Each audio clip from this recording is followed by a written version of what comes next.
Hello spring! I don't know about you, but I had a lovely month filled with some really pleasant walks. I might show you a snapshot of this gorgeous sea of bluebells that I have seen on one of my walks.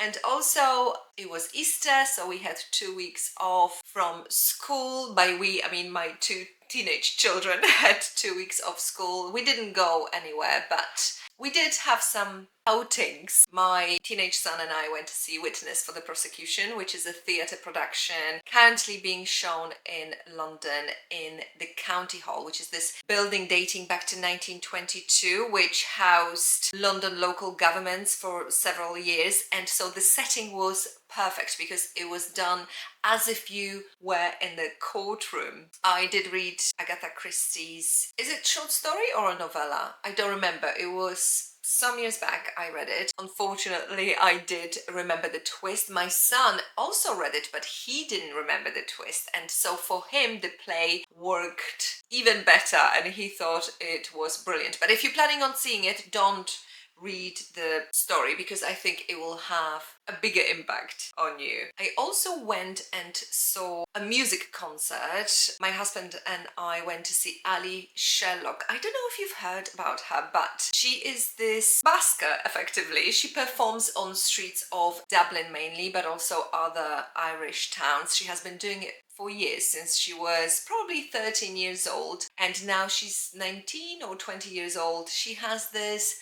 most incredible voice. She really has this quality in her voice that pulls at your heartstrings. How this girl hasn't been signed up by a record company yet, I have no idea, considering how many bad performers out there are undeservedly famous. And so yes, the concert was just literally her and her guitar on the stage. Pure perfection. Ooh, almost forgot. We also went to the seaside to meet up with a bunch of friends, and it ended up being a beautiful sunny day. And on top of that, April was really good for me when it came to reading, partly because I set myself a challenge to read all of the books on Women's Prize for Fiction Shortlist, which I did in the first 2 weeks of April, but I'm getting ahead of myself. So let's start from the beginning. As usual, I will run through my books in chronological order as I've read them. Oh, and by the way, yes, we are in the shed again. My house is fully occupied and you may actually hear in the background just very faint sound of my son playing electric guitar. So apologies for that, but think about it like background music. So in the very beginning of April, I read Josephine Tey's The Franchise Affair. I already talked about this book, and in fact there are quite a few books in my April wrap-up that I have talked about in other videos. So I will talk about these books very briefly, and I will try to expand today on the books that I have not yet mentioned in any of my videos. So this is my new favorite classic by a Scottish female writer, Josephine Tey. Such a fun book to read. This is a crime novel. This dates 1948, and here we've got alleged kidnapping, and we have an amateur detective, and the whole thing is happening in this rural town. And so while the plot is very strong and the focus is certainly on a crime, there is also great character writing in here and great character development and a fantastic humor.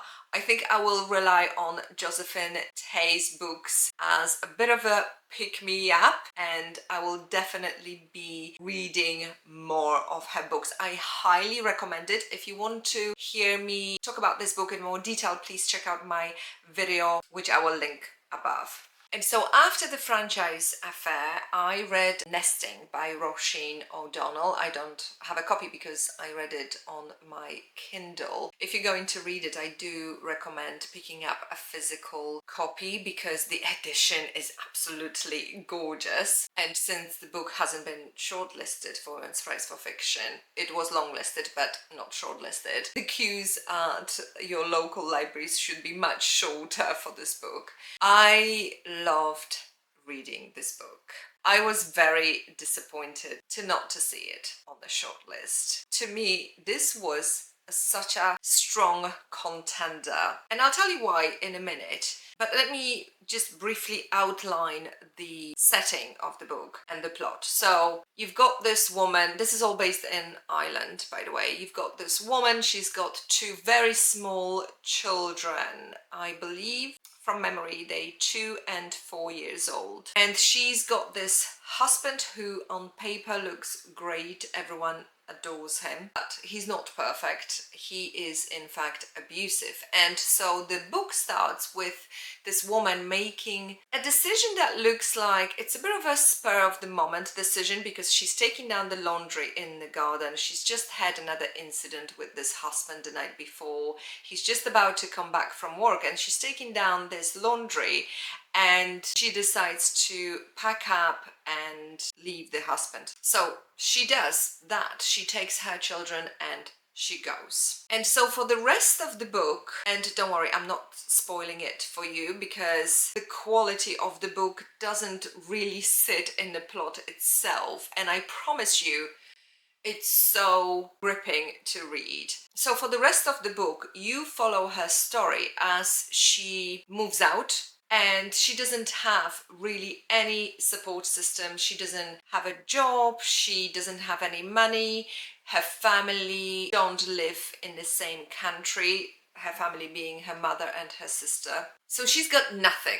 Okay, and she moves into this temporary accommodation. And yes, there's also a commentary on the social system and its bureaucracy, ineffectiveness, and the slowness of all the procedures, which, you know, we as readers feel the same pain that this woman feels when she keeps batting her head against all these obstacles. And the reason why this book is absolutely brilliant is because it reads like a thriller. It's not a thriller at all, but it reads like a thriller. I think because you have this unanswered question: will she go back to her husband or won't she? And that suspense is maintained throughout the book, because as you see her thoughts and her thought process, and as you see these really difficult obstacles that the main character faces every single day, you kind of left thinking this could go either way, especially because the kind of abuse that is being presented in this book, it's not the physical abuse, it's more psychological, coercive, controlling type of abuse. And there are many moments where this main character doubts herself and she thinks, well, actually, is it really so bad comparing to what I'm facing right now? And there is something terrifyingly real about how that abuse is written. Writing overall is very vulnerable but not melodramatic at all, which I guess it's very difficult to pull off. You're really drawn into this life of this main character in this temporary accommodation. If you haven't read this book, I highly recommend it. And now that I have read 6 shortlisted books for Women's Prize for Fiction, apart from The Safekeep, I am not as excited about any of the books on that list as I would have been if Nesting was shortlisted. So yes, but I guess that's just my personal opinion. And so after I finished Nesting, because the shortlist for Women's Prize for Fiction would have been announced by that time, I went ahead and read the books on the shortlist. By that time, I will have already read The Safekeep because I read that in March, so I was left with 5 books to read, and I started with Fundamentally, then I read All Fours, and Good Girl, then The Persians, and finally I read Tell Me Everything. I'm not going to talk about these books here because I have a whole separate video on all of the 6 books on the shortlist. Please do check it out if you are interested. As one of my subscribers said, actually, using the same words, I am underwhelmed with the shortlist for this year, and if I had to put my money on a winning book, it would be The Safe Keep. I think it is the strongest contender at the moment. And so once I was done with the shortlist, I was craving translated fiction because all of the books on Women's Prize for Fiction are always in English. So I thought, okay, I'm gonna read something translated. And so for the next book, I picked up Madonna in the Fur Coat by Sabahattin Allie. The reason why I picked it up is because an audiobook became available on my Levy app and I started listening to it, but then I didn't finish it on time, so I had to return it, and to be able to finish the book I got myself a copy from a local library. I don't often not finish an audiobook, and in those cases when I don't finish it, that should tell you everything. It just means that the book wasn't very successful for me personally. But I wanted to give it a proper chance, so I got myself a copy from the library and I have finished it. And while it did give me some conclusion, it still is not, I would say, a book for me. Let me start from the beginning. So this is a Turkish classic published in 1943. The backdrop of the book is 1920s Berlin, and the main character is Raif, this very young man. He's probably 19, 20 years old, and he goes off, he's Turkish, and he goes off to Berlin to learn a trade, but also because he doesn't quite know what to do with himself. This young man is very shy, very quiet, he loves to read, and when he gets to Berlin, he spends a lot of time alone, and one day he ends up in this gallery and he sees a self-portrait of this woman, and he is absolutely fascinated by this self-portrait. He spends hours just staring at it. It's a portrait of a young woman in a fur coat, and then one day on the street of Berlin he bumps into this same woman who is at the time also wearing that fur coat, and this is how he easily recognized her. The woman's name is Maria, and so they start this very intense, the most accurate word to describe it would be friendship, because it's platonic relationship. And apparently this is inspired by life events, because Allie, the writer, really was in Berlin in the 20s and he did really meet a woman named Maria there. Writing in here is very melancholic, full of this longing, this yearning that you can only relate to if you young adult and are also experiencing these inner turmoil that comes with growing up, I guess. Things that I liked about this book was definitely how the novel was set, because There's some little roses. oh, Smell them. Nice. oh, thank you. That was my husband. He just brought me a bowl of roses. Yes, I know. Hopeless romantic. Look at these. I don't want to tip the bowl too much because it does have some water in it. He's doing some gardening basically just outside the shed in which I'm sitting. And clearly he killed these roses. And he decided to give them to me. Let's put them here so we can look at them. Where was I? Okay, I was talking about the things that I liked about this book. So I loved how the book was set, because we find out about Raif's story through someone else who finds his diaries, or actually is given his diaries. And I really like that in books generally, where you've got one character who sees this another character in a certain way, but then a whole other side of them is revealed through either diaries or through storytelling, immediately what comes to my mind is Wuthering Heights and how that story is told through the eyes of a servant. The other thing I liked about this book is that a certain key event is left off page. If you remember me talking about Effie Briest, another German classic, there is a similar approach here. So you as a reader have to work a little bit harder to put things together as everything is being slowly revealed towards the end of the book.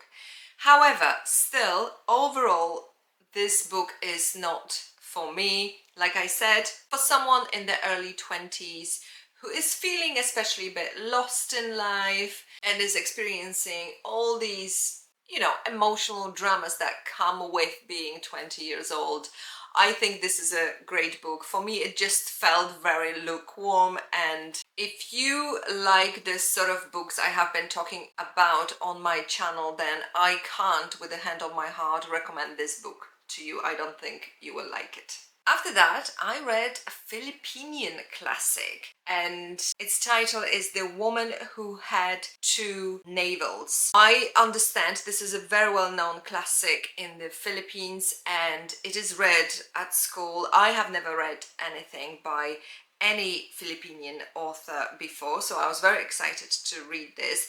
The name of the writer is Joaquin, and he wrote his books in English. And by the way, I've just realized I never mention in my videos the names of the translators of the books that I talk about.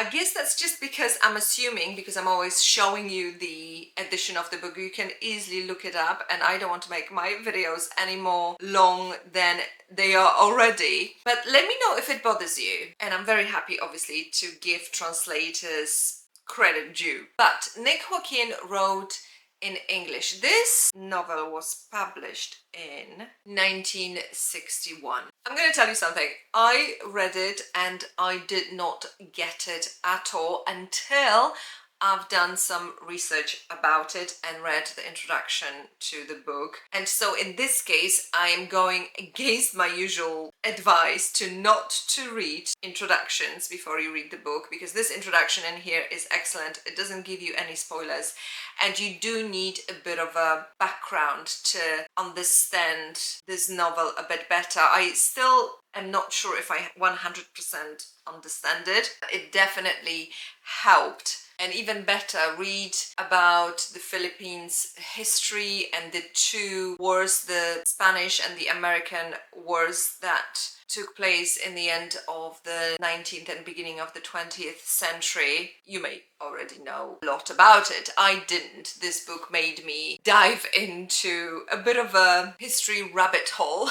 Let's talk about the plot. So the book starts with this very young woman named Connie who comes to a doctor in Hong Kong, and she tells him she has two navels, and throughout her whole life she has struggled with having these two navels, and she wants him to fix it. Now, whether she really does have two navels or not, whether there's really a physical anomaly, we don't find out, and actually it's irrelevant, because these two navels supposed to serve as a metaphor for two identities, one being colonial identity and one Filipino identity. And this is really a continuous theme throughout the book, as we meet a bunch of other characters who also face similar identity struggles, including an older generation of Filipino immigrants living in Hong Kong. And we do shift, by the way, from one character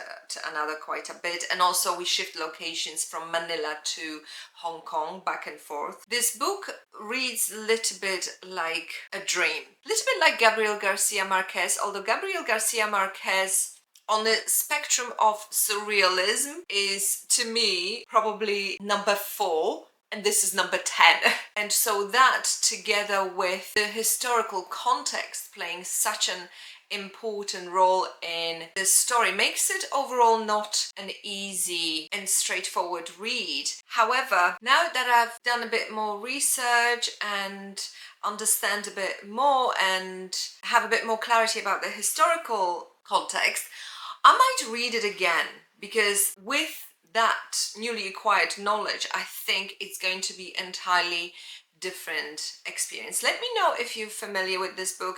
If any of you subscribers or Filipino, then please educate me about this book. Overall, I think I'm quite intrigued, and it was really nice to read something entirely different after the marathon of Women's Prize for Fiction Shortlist. Also in April, I managed to finish the second book in the living autobiography by Deborah Levy, titled The Cost of Living. I read the first one, Things I Don't Want to Know, in January or February. The first one is a memoir covering the early years of Deborah Levy until when she was 8 years old and when she was living in South Africa. She moved later to the UK, but this is about her childhood in South Africa. I loved it. Really captivating read. And then this one, The Cost of Living, we jumped quite a few years ahead. This is a period in her life where she must be in her 40s because one of her children has gone to university and her other daughter, who is younger, is a teenager. And so she's just gone through a divorce and she's moved into this flat in London. She's dealing with her mother's death as well.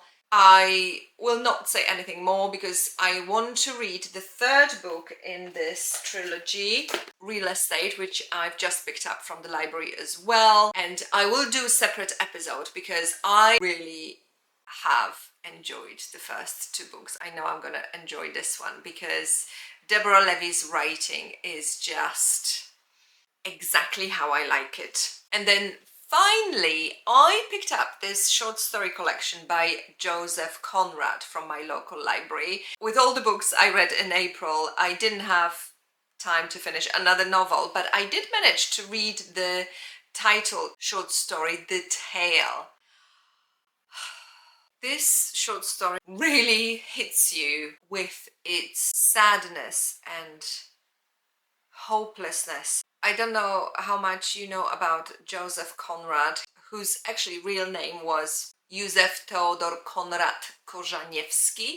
For once, I know how to pronounce something 100% correctly. As it happens, because he was Polish, I'm quite familiar with him as a writer, not so much with his books. I've only read Lord Jim at school, which was a mandatory novel. I am planning to read his other works, including Heart of Darkness. So in the first paragraphs of this short story, we meet this woman and a man. They're in a room and we are not told directly what is happening, but you kind of read in between the lines that they are just breaking up. The irresistible tide of the night ran into the most distant part of it, where the whispering of a man's voice, passionately interrupted and passionately renewed, seemed to plead against the answering murmurs of infinite sadness. At last, no answering murmur came.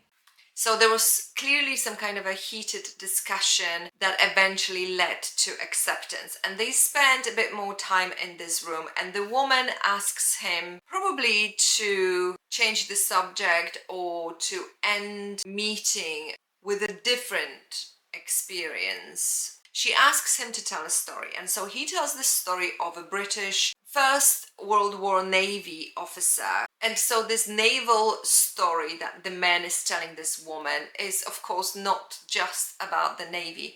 It's about trust and it's about destruction or even self-destruction. I don't want to say any more because I don't want to spoil it for you, which can be easily done with a short story. I am going to say this. I've read this and then I put this book away, and I think I'm going to pause Joseph Conrad for the moment. He is just so dark, but still incredible writing. There's one description of a ship which stayed with me. So I'll just tell you that the ship was of a very ornamental sort once, with lots of grace and elegance and luxury about her. Yes, once. She was like a pretty woman who had suddenly put on a suit of sackcloth and stuck revolvers in her belt. Doesn't that just create a very vivid image in your head of exactly the ship he has in mind? Incredible writing.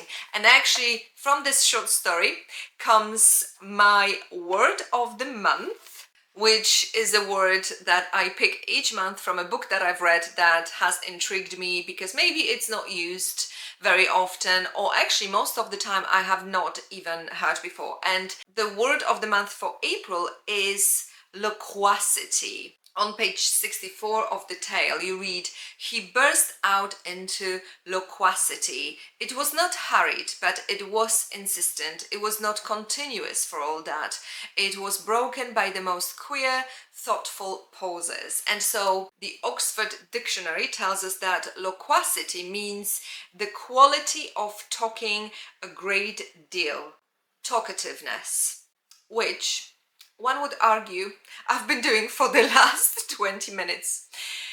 And on that note, I'm gonna end this video. I hope you enjoyed it, and I'll see you next week.